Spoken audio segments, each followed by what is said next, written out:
Halloween 2017 here, and today we're going to get to part 2 in how to convert a tube console amplifier for HiFi stereo use. And if you remember last time, we walked through 2 pages here of typical conversion steps as well as less common conversion steps. And let's talk about the ones we're going to do for this amplifier. Okay, first and foremost, we said find a schematic, and good news, I have found one. Wasn't the easiest thing to find. I ended up having to reverse engineer it. So I kept looking for all the part numbers on the chassis of this unit and then searching for schematics for it and just could not come up with anything. But then finally I had this idea of, hey, maybe if I can figure out a model number of a console that this unit was in and look up that console schematic, maybe I would find that one that way. And I ended up finding one via Sam's, and I ended up having to pay $6 and got the download, and I've got a nice schematic for this thing, so I'm pretty excited about that. We definitely have to do a power cord. We're going to do a fuse. We're going to do power switch for sure. We need to put some type of input jacks into this, RCA jacks. Speaker output jacks, we definitely got to do some banana jacks. I have decided I am going to replace all the capacitors in this thing just so that everyone sees how to do that. Definitely the coupling capacitors. This thing probably has some of the crappiest coupling capacitor I have seen in a HiFi amplifier, but they'd probably last forever. Resistor tolerances, we're definitely going to check, talk a good bit about that today. We're going to test the tubes and replace any that need to be done, and maybe do a little something with the feet on this thing. I'm not going to do anything cosmetically. I actually like how this thing looks sitting there just the way it came. So no logo, no wooden frame, etc. And then onward to the less common conversion steps. I'm not going to do any of these. I've done two of these amps before, I think, and they both worked out fine without having to adjust any of the the first stage or add an extra stage. The negative feedback loop seemed fine on these. Didn't have a third channel to remove. I'm not going to put a volume control because too many devices today have that built in, whether it's your your phone, your iPod, whatever you're playing music from. And then I'm not going to put any lights on this one. Those are all optional steps you could do.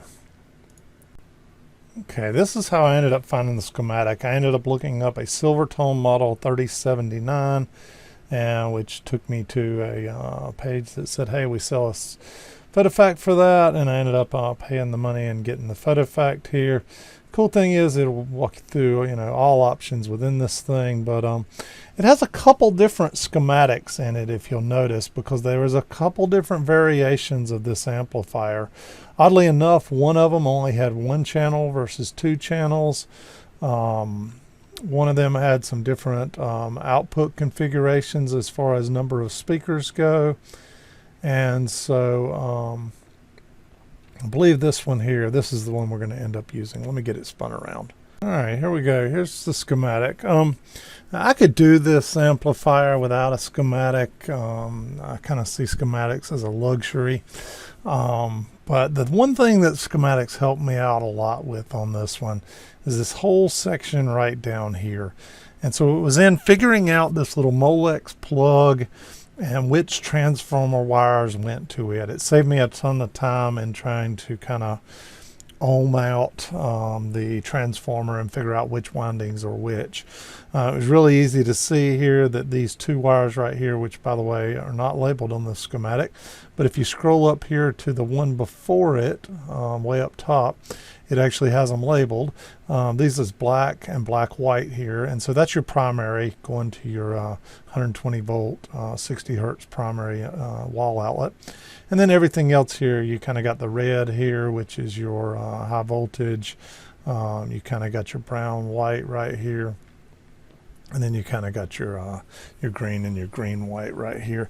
And some of these, if you'll notice, really don't feed into this amplifier whatsoever. They just kind of go out and into to power the AM/FM chassis. This green and green white don't feed to a single thing up here in this amplifier. They were solely used to feed another part of the unit in the AM/FM unit.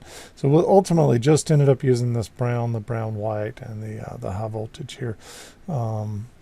So that was the beauty of this little schematic here. And we may come back to the schematic up here and talk through that a little bit. It did help out some in figuring out, you know, what the tape inputs look like here. You can see these 0.02 capacitors here, coupling capacitors. You've got them again right up here, C79 and C84, the 0.02s. Those things are ugly, and you'll see them in the amplifier. And then you can kind of see here on the output, you know, there's a couple different configurations of speakers that they used in different console chassis. But really all we're interested in knowing here is you've got, for each channel, you've got an 8 ohm, a common ground here, and then you've got another 8 ohm for the right channel. So left channel, right channel, and the ground in the middle of those is tied together. So pretty simple stuff, pretty simple push-pull amplifier. Your first stage right here is nothing but a voltage gain stage. Then you feed into the second half of this 12AX7, which is a phase inverter. Out of the phase inverter, you feed both sides here into two different 6BQ5s, which are your power amplification, and then that feeds into the output transformer and then to your speaker terminal jacks. And then you can see this nice little loop that comes up around here with a 120 ohm resistor and 150 picofarad that feeds all the way back here, interestingly enough, to the cathode here on this very first audio, the AF amp here, the very first one, and that is your feedback loop, and you got the same thing going on down here. So pretty basic schematic. We can walk you through a little more of it as we get into this thing. All right, here it is. Let's get this thing unboxed and see what's inside.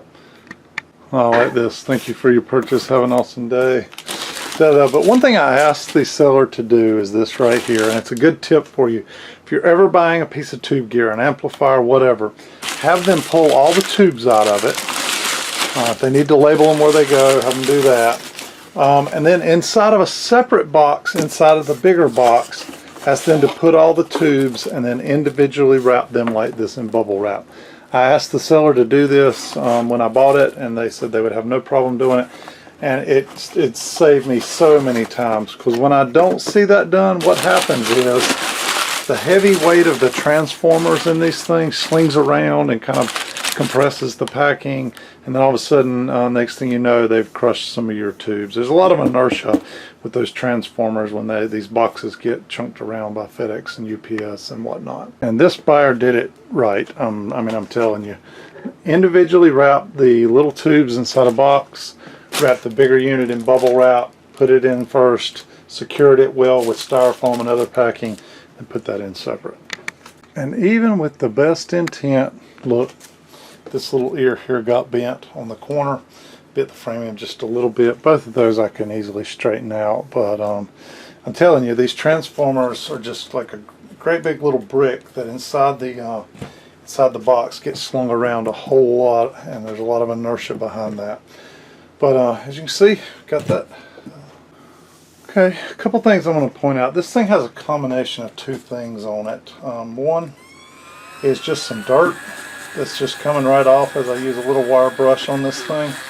And the other is just a natural kind of patina, because these things were a anodized chassis, so they're never going to be shiny and bright or whatnot. But I actually like kind of the old patina look. I'm just going to get rid of all the dirt off of it. I'll do a little bit of polishing on that as well, but all cosmetic at this point. Okay, at this point I'm just continuing to clean. I'm using a little bit of steel wool here. The tops of these transformers are pretty yucky like that, and when I get done with them,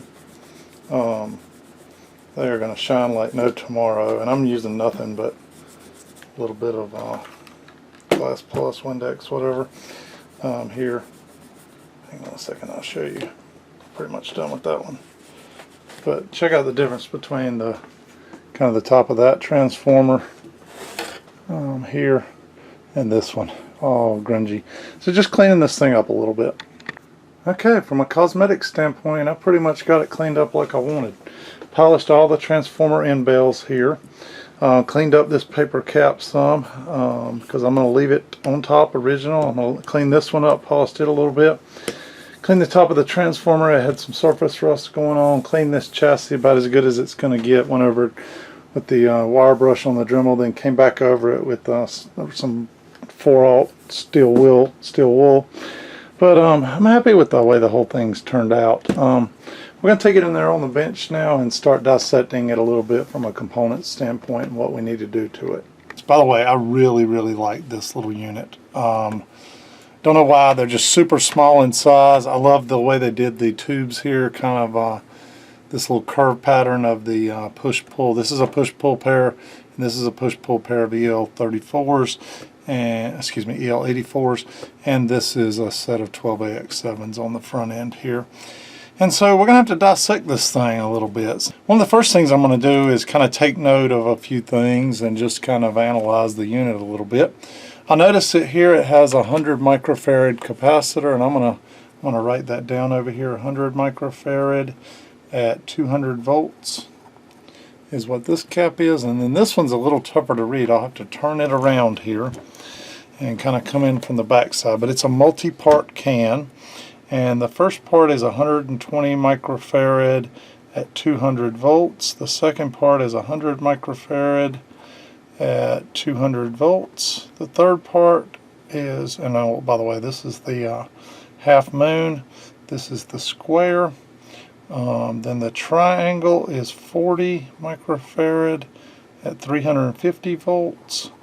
And then the fourth section here with no marking, just a dash, is another 40 microfarad at 350 volts. And all this is in one can. So we kind of took note of all that, and I could read all that here on the back of this little unit. We know that it uses 4 EL84s and 2 12AX7 tubes. There we go. All right, up next, what's missing here? So you remember my earlier list I had showed you guys?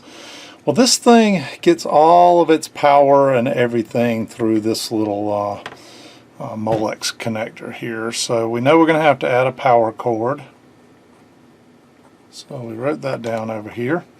And we've got external speakers right here, but I really don't like feeding speakers off the front panel. I'm going to make this as the front of the amplifier because you've got the tube complement here that you'd want to be able to see. So I'm going to end up on the back side here. I'm going to add in both the RCA input jacks, and we're going to add in a set of banana speaker jacks. And I'm probably going to do away with this little Molex connector. So the good thing is I've got lots of room to work with back here. Look at all the room in the back of this amp right here. And the wires that are going back there are actually going to the output transformer, which, by the way, are going to end up tying into the speaker jacks. So we've got a lot of good room to work with in this amplifier is the good news. And let's see, what else are we missing? Oh yeah, there's no power switch. So I'm not seeing power switch. We need to address that. What else is missing from this thing? Oh gosh, look, no fuse. So we got to add a fuse here, right? And what else is missing? So no fuse, no banana jacks, no power switch, no RCA input, no power cord. The coupling caps. This is an interesting little lamp here. We're going to have to figure out which ones are the coupling caps. It's not so obvious. You see a couple of electrolytics here that we're definitely going to replace. These are likely the cathode bias capacitors, but the coupling caps there, it looks like they're using old ceramic style caps, which are not the greatest for audio. So we'll end up replacing those with something nicer. And I'm still trying to figure out now whether I test these capacitors and see if they're good, or whether I just wholesale go ahead and replace them. The good news is I'm not seeing any leakage from these coupling caps. And the guy I bought this from online actually said it was working quite well in the console that they stole this thing out of. So I got to make a decision around that. I'm going to get out some pin layouts here, and let's figure out what's going on here with the coupling caps on this thing. Interesting, I just went through and checked all the coupling caps here in this thing, and they're actually ESR wise testing out pretty well. I may very well may end up trying this thing with the original caps. I'm not sure yet, or we may just stuff some new ones under here. And I'm trying to see if there's anything else. Both these diodes here, while they're not the best looking diodes, are they're probably still usable. This here is a kind of a dropping resistor here on the power supply, and I'm noticing that it seems to be a little bulged. I'm going to turn this sideways, and you see how it's got a bulge right there in it, and I can kind of push in on it. I'm not real happy with that. It's a 1000 ohm, probably a 5 watt, so 1000 ohm 5 watt resistor. I'm going to dig one of those up. We're going to replace it. I'm going to replace these two diodes with two 1N4007s just for the fun of it, and I think I am going to replace these cap sections underneath. That way this thing's good for another 50 years and we don't have to worry about it. Got a little bit of wax melt right here, but it's probably coming off of something else. Either that or this resistor's been hot at some point in time. But all in all, I'm pretty happy with the way this thing looks. No burnt wires, nothing to keep us from moving forward. Oh, it looks like somebody's got a toothpick wedged in right here, and it looks like if you take that out, maybe this thing here was starting to come in or out or something, and someone wedged a toothpick in there years and years ago. Alright, let's do some more detective work. That's what I love about doing these old console units. There's an element of just, you got to figure it out. And Schematic certainly helps, but without it, you can still figure it out. So one thing that's pretty easy for me to figure out is that this is a 8 ohm connection, this is an 8 ohm connection, and these in the middle are ground. And so I can just wire wherever these are wired, likely coming right out of the output transformers into the speaker jack. So those pretty easy to figure out. But then I've got other connections I'm going to have to figure out, like where does the input of this thing go? So you kind of see this Molex connector down here, and you see all these wires. By the way, 1969 original bread tie there. But you got these wires in here, and you're going to have to figure out, well, gosh, what is what? Because you got to think about something that I've seen in these things. Sometimes you're feeding into this thing from the stereo tuner head end unit, which is a completely separate chassis. Other times you're feeding out of this thing into another part of the radio. So I have seen before where like maybe the power cord comes into this and then it feeds out of this with the filament voltage going to another section that's got tubes in it, and you're getting your filament supply coming out of this transformer here. So I don't think that's the case here, but we're going to do the dissection here and see if we can figure it out a little bit. So one way I like to go about it is what I call just a process of elimination. And you may wonder, well, what am I meaning by that? Well, what we're going to do here is we're going to start with the tubes and work our way backwards. And the reason is because I can look at this plug and there's no known values here. I can't find a schematic. I don't know. I don't have the rest of the unit to look for, so I really don't know what these connections may be. But I can kind of start over here and work my way back towards this connector and start to figure some things out. So a good example is, let's find the filament wires feeding these 6BQ5s and these 212AX7s. So the easiest way to go about that is you get out your 6BQ5 data sheet and you get out your 12AX7 data sheet, right? And on your 12AX7s, you'll know that 4, 5, and maybe 9, if you remember we taught in some of our other videos, you can kind of take 4 and 5 and tag them together. and then connect to pin 9 with 6 volts on a 12AX7.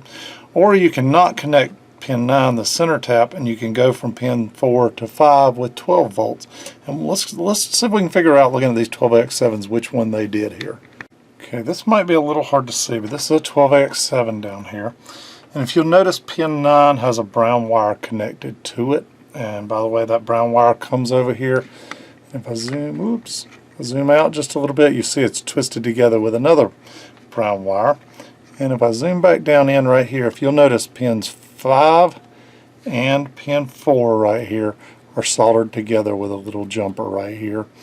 And you'll see that there's a brown wire coming off of this, coming back down, and it is the brown wires twisted together with this. I keep zooming the wrong way. Alright, coming right here. So if we follow these brown wires, then you'll notice they come over here and they feed right off of pins, what have we got here? Pins 5 and pins 4 here. And if we notice on this 6BQ5 thing, data sheet, pins 4 and 5 are the filaments. So what they chose to do was run everything off of 6 volts in this amplifier. So you've got 6 volts feeding this, coming over here, coming off of this. So I just got to keep chasing back to the beginning here, seeing that these things are tied in, and to these 2 brown wires right here is what starts it all. And let me zoom out a little bit. These 2 brown wires, and then they actually come off of 2 wires right here, a brown and a striped brown, that are coming right out of this transformer. So and I know now that there's no filament voltage being fed back out of this connector, because I don't see any connections. Oh, actually I do. Coming right there off of those 2 connections. Check this out. This wire right here and this wire right here feed back out this Molex connector and go back and feed some 6 volts for something else, maybe a light or a lamp. So in other words, when this is on, there's a lamp on the stereo, or maybe to feed to 12 volts or 6 volts to something else. So I know I can remove these 2 wires to simplify this overall circuit at this point. At this point, we've taken those 2 wires out, starting to simplify things. Now there's even less connections going down to this Molex connector at this point. Alright, one more thing we can deduce here if we want. If you'll notice, pins 2 and 7 on the 12AX7s here are the grids. And 9 times out of 10, the things that you're driving in an amplifier are the grids on the first stage. So let's go look and see what's hooked up to pins 2 and 7. Alright, here we go. This is this little plug here that would connect between this and the console unit and the kind of the AM/FM part. And that's this little plug right here that I'm talking about. So now, based on these wiring, you can see I added my black and white and black down here. Based on this, I can figure out what all these wires kind of pin out to at this point. So the good news is I can actually snip all these wires loose and not worry about what goes to what. So I've just snipped loose the black and black-white. That will feed the power into the input of this transformer here.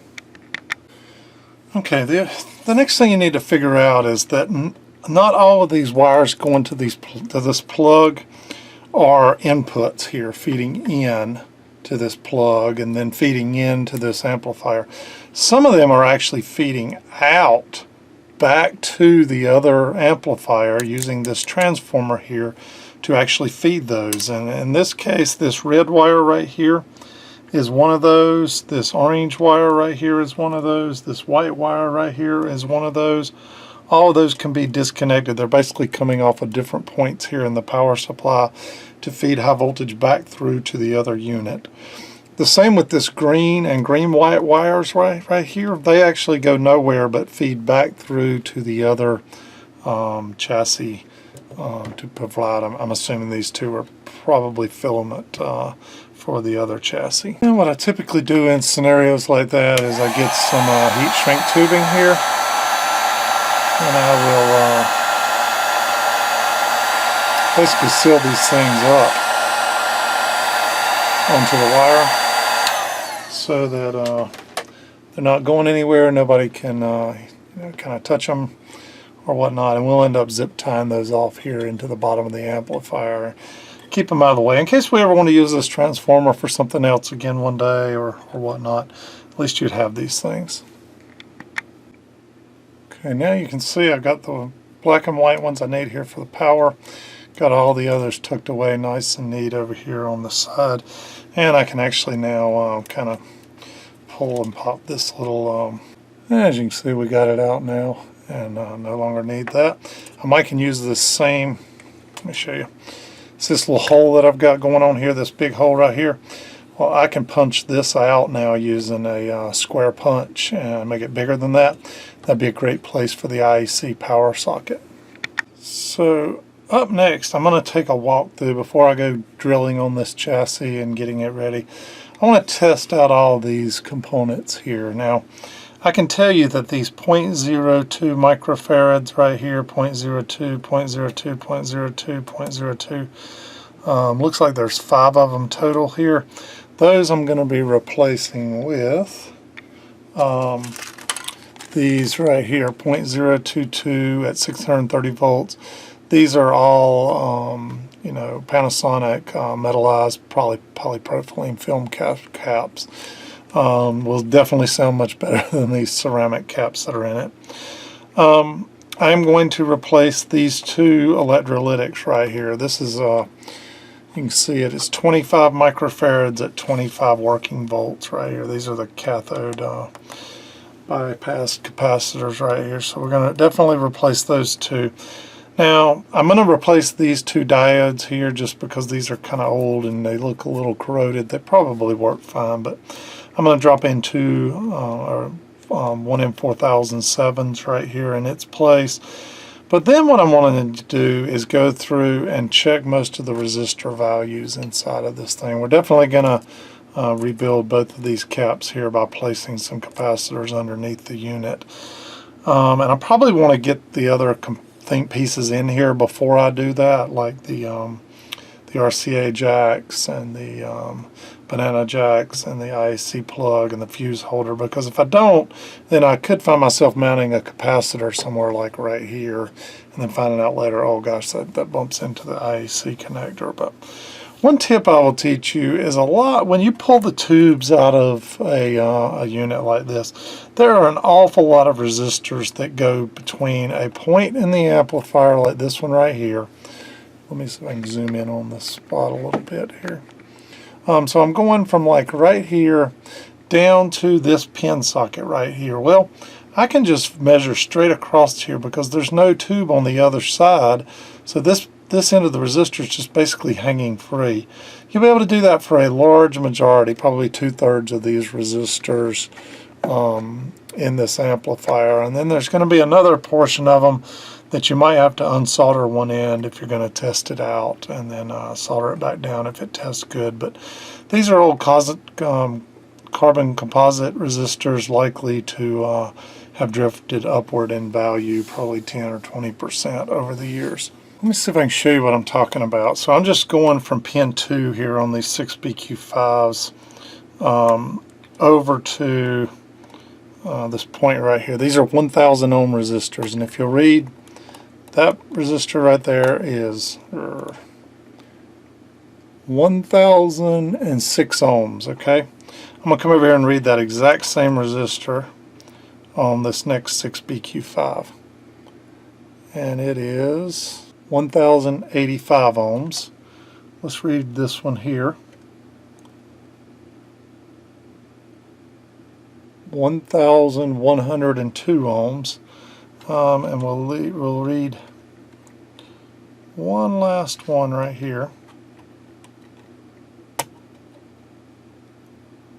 We've got 961 ohms. So you got a pretty good spread there in value of your 1K resistors, which are kind of your grid resistors on these things. So I'm going to end up swapping those things out and use some metallized film resistors. But you can see the variance. If you went from 961 ohms all the way up to 1,100 ohms, you know, that's a 200 ohm swing almost on a 1000 ohm resistor across the 4 of those. So one channel might be a little off balance compared to the other, if that's because those are directly feeding signal from one stage to the next. Okay, I've gone through and tested all these, and I made a list of resistors here that I need. Went over to my resistor supply, and I'm good on all of them except for I am super low right now on 1K 1 watt resistors, and I don't really want to cram 2 or 3 watt resistors in some of these tight little places. So I'm going to place an order, and we'll get back on this thing next weekend. Okay, well, I'm waiting on some parts ordered. You can see here we got this 25 microfarad at 25 working volts in parallel with this 100 ohm resistor right here. This is the cathode bypass on these tubes. So I'm going to replace those. I actually have some 25 microfarad. These are 50 volt Spragues. These are really common in Macintosh amplifiers, and so I keep these on hand. But 25 microfarad is not a common standard by today's terms, but they still make these. A little bit expensive, about $3 a piece, but well worth keeping. And we've got some 100 ohm, 1%, 3 watt precision resistors here. I'm gonna put in place here with these capacitors on both of these. Okay, as you can see here, I've unsoldered this from this lug, and I ended up, completely pulling this thing out, because what you don't want to do is just snip it off, and then you got all this extra lead there. So you're going to want to unsolder each of these pieces instead of snipping them loose. Okay, you can see I've got the new coupling cap and the cathode bypass capacitor and resistor in place here. Notice I did not put them on top of each other. The heat from this resistor can dry out this capacitor, so I left them a little bit apart like that. And I also nicked this thing with my soldering iron, as you can see here, and caused a nice shiny spot on it, but it worked fine nonetheless. It was just the plastic coating. Okay, as you can see now, I'm just working my way through. I've replaced them here, and we'll just kind of go front to back. Just pick you a pattern and kind of follow the pattern. Like I said, you don't have to replace all of them. I just found enough discrepancy in these, and I really wanted to keep this amp for myself personally, so I'm going to go through and replace them all. Just waiting on some parts now, so I can get back to this thing next weekend. But one thing that's been really bugging me are these little tabs right here. I'm going to snip them off even. It's the only downside to this amplifier that I see is that it's got exposed wires here, and this is plate voltage wire on this thing. So even with this little amp sitting on top of your console or desk or whatnot, those little leads right there, if you actually touched them, would light you up like a Christmas tree. Okay, I'm continuing on down the line. I've got my 1K resistors in that I ordered here, so I'm starting to install them. I just thought I'd show you a pet peeve of mine here. If you'll notice on this little resistor, and I'll turn it so it's a little clearer maybe, I have removed the old one completely, as you can see here, completely unsoldered it, didn't snip it off. So I got rid of all the old resistor here. Put the new one on, and I physically wrapped it around this thing the way they originally did the resistors from the factory. Same thing down here on the other end. I tagged into this pin here on the tube, and I wrapped this thing completely around and kind of snugged it up. In other words, I've made a physical connection, and that resistor is in there solid as a rock. Now when you apply the solder, you're not actually making a physical connection with the solder, you're making an electrical connection. I'm a big fan of that. It's not always possible. Sometimes you have to use solder to hold something to something, but anywhere I can use a physical connection first and the solder secondary just for the electrical connection, that's the route to go. Alright, at this point I'm about halfway done. You can kind of see I'm working my way over. And I'll tell you how this story goes. It's and once you do one, you'll know what I'm talking about. But it's one of those stories where, hey, I want to replace this resistor. Well, I got to get down here onto this lug, Well, hey, that lug has this capacitor hooked to it, so I'll replace it at the same time so I can solder this lug back just one time. Well, I got to disconnect that capacitor. Well, then that capacitor connects to another lug down here, and oh yeah, by the way, that lug connects to this resistor, so I'm going to replace it while I'm at it. And oh yeah, by the way, that resistor connects to this lug, so does this resistor. So you just end up kind of walking the chain down the line as you go. I'd say take your time, take a lot of pictures. You can't go wrong with having pictures of what you've done, because then you can always go back and compare if you've got questions. Good example, a minute ago, I connected this capacitor back over here to one of these lugs I was working on a few minutes earlier. The phone distracted me. And then I got to looking at it, and I was like, that's not right. And I realized I needed to connect it back over here. But luckily I had a picture, so I went back to it. Or you can go back to the schematic, either one. I'm trying to, if you notice, I'm trying to teach you how to do some of this without the schematic in case you happen to be rebuilding a console amp without one. Alright, I think I'm going to wrap this video and call it part 2 and finish up the rest in part 3. And let me explain why. So I have now changed out all resistors on this end, and I'm not saying you need to do that on every. I've rebuilt many console amps and left a lot of these little carbon resistors in place, and they worked out just fine.